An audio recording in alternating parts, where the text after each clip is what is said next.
The tale of the Grinch, that iconic green grouch from Whoville, has captivated audiences for decades, but the 2000 live-action adaptation directed by Ron Howard and starring Jim Carrey as the titular character brought a whole new layer of chaotic energy to Dr. Seuss's classic story.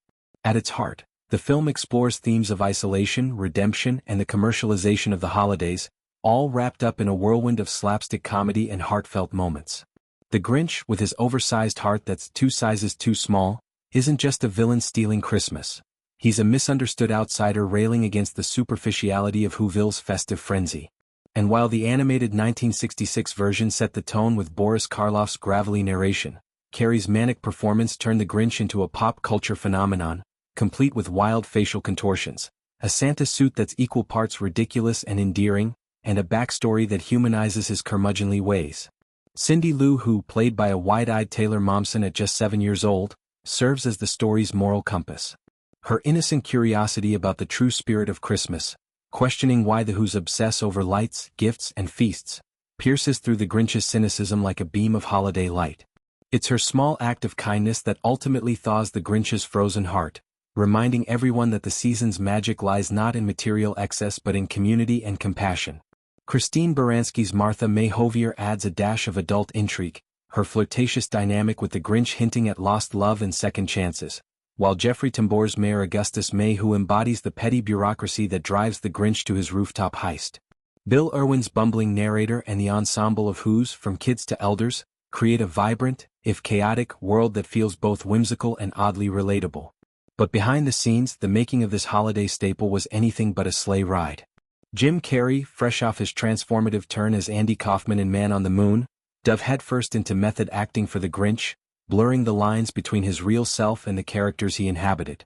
He didn't just play the Grinch, he became him, channeling Kaufman's eccentric energy into late-night phone calls with director Ron Howard, where he'd dissect script notes in full Kaufman mode.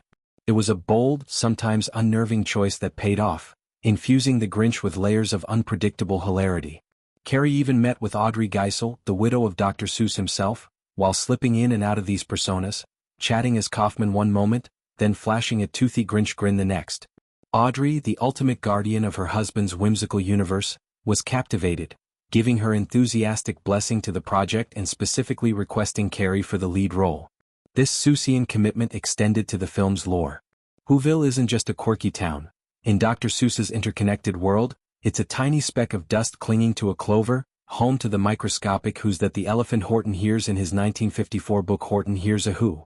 The 2000 Grinch film subtly nods to this by setting the action on that same fragile planet, tying it into the larger canon.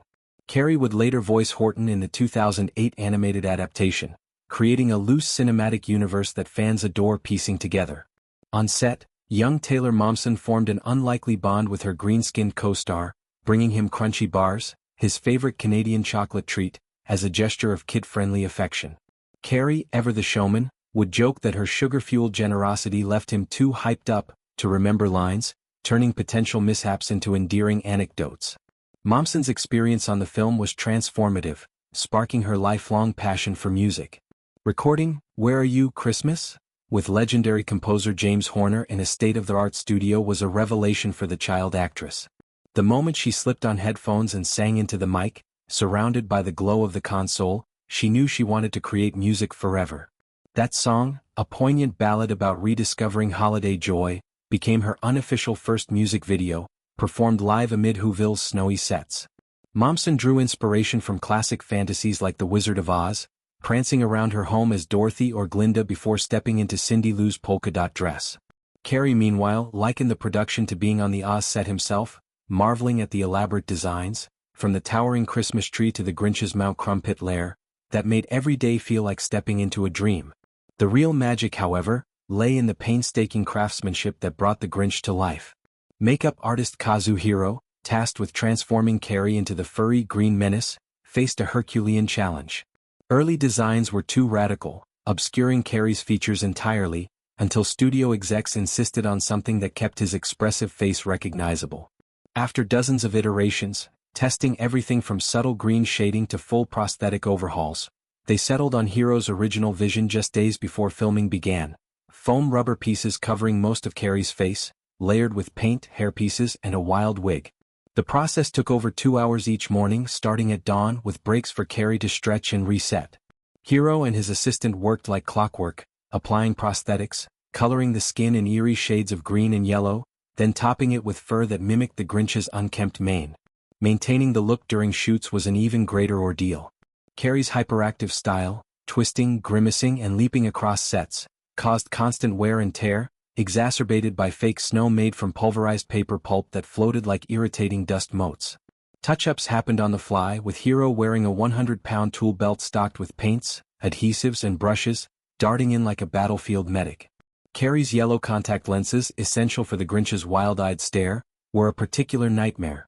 Particles would slip underneath, causing excruciating pain that halted production. An on-set optometrist stood by with magnifying tools, ready to intervene, and one viral frame from the final cut accidentally shows Carrey's natural brown eyes peeking through during a pivotal reveal scene. Carrey's endurance was tested to its limits on day 1, when the full transformation clocked in at 8.5 grueling hours. Feeling entombed in the prosthetics, he kicked a hole in his trailer wall and threatened to quit, prompting producer Brian Grazer to summon a CIA-trained torture expert for survival tips. The advice? Distract yourself with food, music, or even self-inflicted pinches to redirect pain, anything to break the mental spiral. Carrey leaned hard into the Bee Gees, blasting their live album on repeat during makeup sessions.